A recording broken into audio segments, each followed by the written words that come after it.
सांगितले तुमचा मालक राजा बळीच्या दारामध्ये द्वारपाल झाला।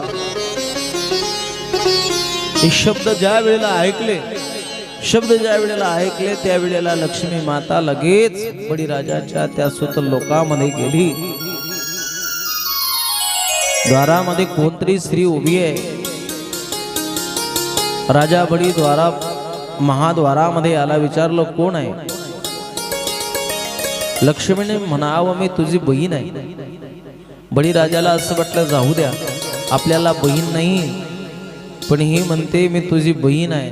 धर्माने आपल्याला एक बहीण दिली, आपल्याला सख्खी बहीण नाही म्हणून काय झालं,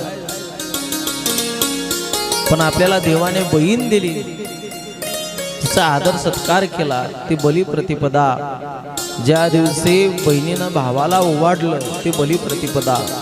3.5 मुहूर्तापैकी एक मुहूर्त बलिप्रतिपदा, आणि त्या दिवशी ओवाळते। बहीण भावाचं प्रेम मोठं वेगळं आहे। मी काल सांगता राहिलो, आपला कथेचा वेळ समाप्त झाला होता। बहिणीचं भावावर किती प्रेम आहे।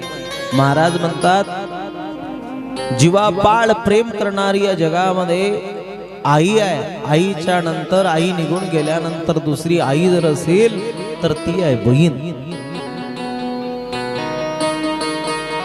ती आहे बहीण। पण आजच्या या कलियुगामध्ये बहीणचं नातं भावाला कळत नाही, आणि भावाला बहिणीचं नातं कळत नाही, बहिणीला भावाचं नातं कळत नाही। आज भावा बहिणीमध्ये द्वेष तयार होतो, विरोध तयार होतो, ही फार मोठी शोकांतिक आहे। जगामध्ये आई गेल्यानंतर आईसारखं प्रेम देणारी बहीण आहे। सतत भावाशी वाद करते, सतत भावाला भांडत राहते भावासोबत, पण भावासोबत भांडत असतानाही भावाला कधी दूर लोटत नाही, दूर करत नाही। लटका राग ती बहीण धारण करते, पण खरा राग त्या भावावरती व्यक्त करत नाही, तिला बहीण म्हटलं।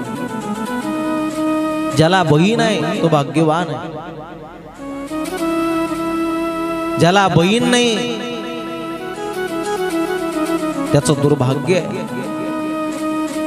बहीणने सुद्धा भावावरती तेवढंच प्रेम करावं।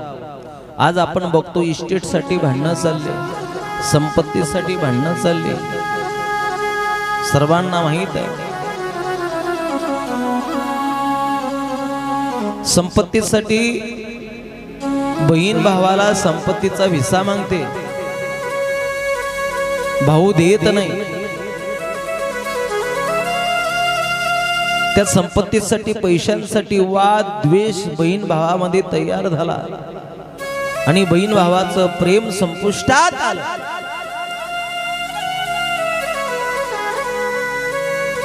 कधी बहिणी भावामध्ये द्वेष करू नका।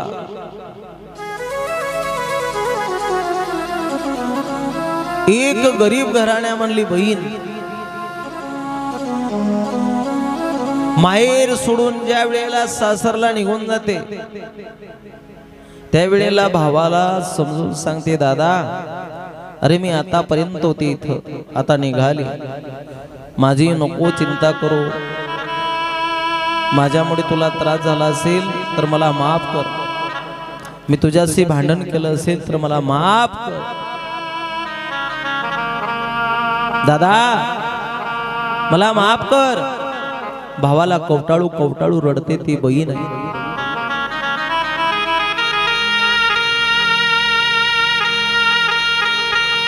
ज्या वेळेला बहीण माहेर सोडून सासरला जाते, त्यावेळेला किती निष्ठुर अंतकरणाचा भाऊ जरी असला तरी तो रडल्याशिवाय राहत नाही।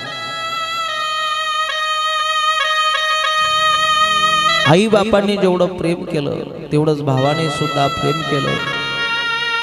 आई सुद्धा म्हणते,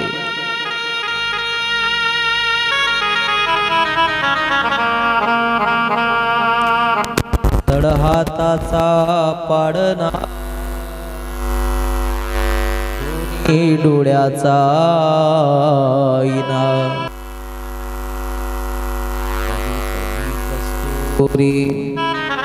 तसी वागवली मैना लाळाची लेक बाय हुरहुंबर सासरी कसी माहेर सोडून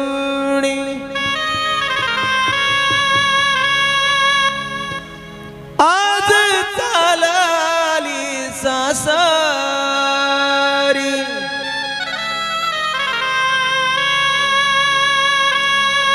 जीव खाली वर होतो तुला पाठविता राणी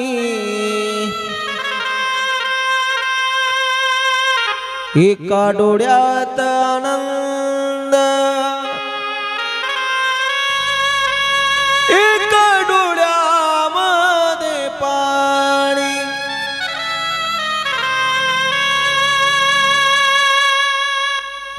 याला बहीण भावाचं प्रेम म्हटलं. दादा मला काही फार मोठी अपेक्षा नाही रे तुझ्याजवळून. दिवाळीच्या वेळेला मला फक्त एक साडी घे.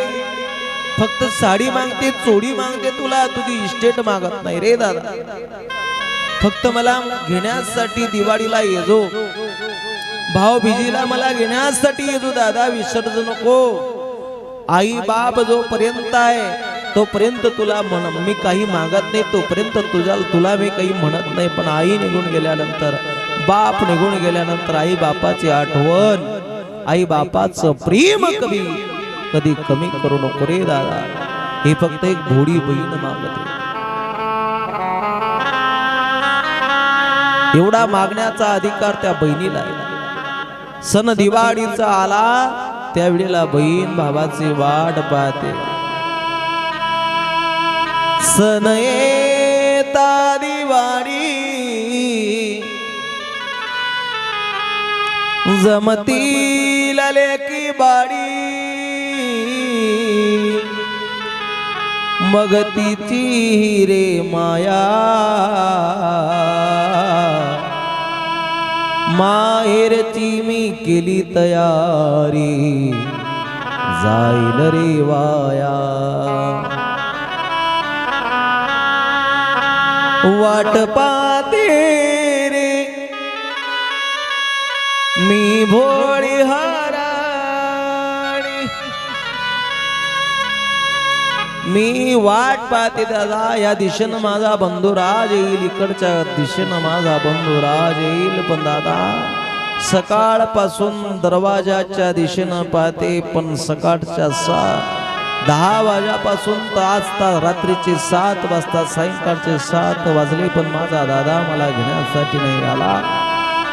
डोळ्यामध्ये अश्रूच्या धारा टपटपल्या डोळ्यातल्या टपटपल्या अश्रूच्या धाराने महाराज अंतकरण रडते, अंतकरण पाजरते, तरी भाऊ आला नाही. वेळा हरणीसारखी बहीण वाट पाहते.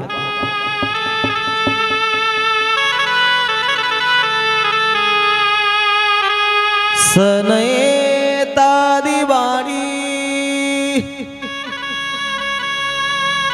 वाट पाहते रे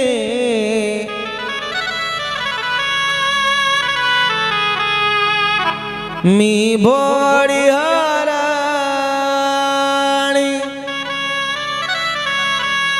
गळा दाटून येते नयनास पाणी गळा दाटून येते नयनास पाणी. माहेर म्हटल्या सर्व मुली सासरवून दिवाळीच्या सणाला येतात. सगळ्या मुली येतील, झोका खेळतील, आनंदाने 5-6 दिवस राहतील. पण मला तुझ्याजवळ आशा नाही, पण मला सुद्धा घेण्यासाठी रे दादा. मी माझ्या मैत्रिणीशी कधीच ती भेटली नाही. माझ्या मैत्रिणीची गाढ भेट होईल. 2 सुखाच्या गोष्टी सांगितल्या जातील. सुखी संसारातल्या 2 गोष्टी, सुख दुःख विचारल्या जाईल. माझ्या मैत्रिणीची भेट होईल, तुझी भेट होईल, आई बापाची भेट होईल. पण दादा आला नाही, दादा आला नाही. किती दुःख